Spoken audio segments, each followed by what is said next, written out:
किसान अपने फसलों के भाव के लिए जूझ रहा है, किसान आवारा पशुओं की समस्या से भी जूझ रहा है। पर प्रयागराज में एक नई समस्या कि जब जमीन ही नहीं रहेगी किसान के पास तो फसल कहाँ लगाएगा, और जब फसल नहीं लगाएगा तो फसलों का भाव कहाँ पे मांगेगा। जब उसकी फसल ही नहीं रहेगी तो आवारा पशुओं की बात कहाँ से करेगा। ये हाल है प्रयागराज का, क्योंकि प्रयागराज के जिला अधिकारी और एडमिनिस्ट्रेशन ने मिल करके वहाँ के किसानों की जमीनों को लूटने का प्लान बना लिया है, जिसके विरोध में 17 तारीख को कमिश्नर के कार्यालय पे एक बड़ी पंचायत रखी गई है, जिसकी तैयारी साथ ही गांव-गांव जा करके कर रहे हैं संगठन के लोग। और जो भी किसान जो सक्रिय हैं, जो पीड़ित हैं इस दिक्कत से, जो भूमि अधिग्रहण से पीड़ित हैं, वो उस आंदोलन में भाग लेने के लिए गांव-गांव जा करके जन जागरूकता कार्यक्रम चला रहे हैं।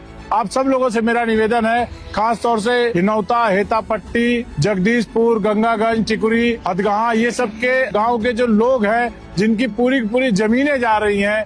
इधर अगर हम शहर पश्चिमी की बात करें तो असरावल खुर्द, मैनापुर, मकनपुर, तियरा, खटांगी, सल्लापुर, हटवा, सरौली, बमरौली, गोटी, करेंदा, ये सब गांव हैं। विसौना है, देवरी है, फुलवा है, ये सब गांव हैं जिन गांवों की जमीनों को जिलाधिकारी ने छीनने का प्लान लिया और जमीनों का मुआवजा अधिग्रहण होने से पहले ही 5 गुना कम कर दिया। अगर पहले जिन जमीनों का मुआवजा 2.5 करोड़ रुपए था, अब उनका मुआवजा मात्र 40 से 45 लाख रुपए निर्धारित किया गया है, जो पूरी तरीके से गलत है और किसानों की जमीनों को लूटने का काम किया जा रहा है प्रशासन की तरफ से।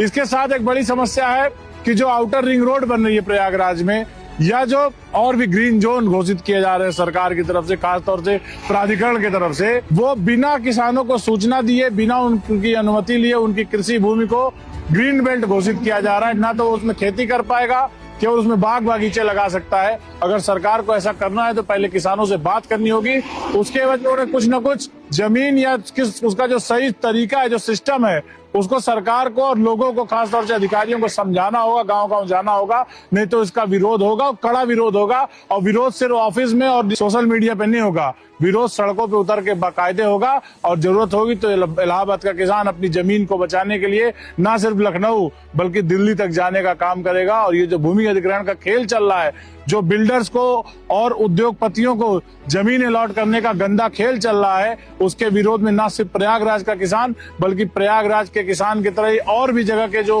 भूमि अधिग्रहण से पीड़ित किसान है, उन सब की लड़ाई एक है, वो सब लामबंद है, एकजुट है और आने वाले समय में बड़े आंदोलन किए जाएंगे। मैं आप सबको आमंत्रित करता हूं कि 17 मार्च को जो प्रयागराज के कमिश्नर कार्यालय पे भूमि अधिग्रहण के खिलाफ एक बड़ा आंदोलन, जिसके मुख्य अतिथि चौधरी राकेश टिकैत जी हैं, उसमें आप सब आने का काम करें। आप सब सादर आमंत्रित हैं। अपने हक और अधिकार की लड़ाई को, उसकी आवाज को बुलंद करने का काम करें।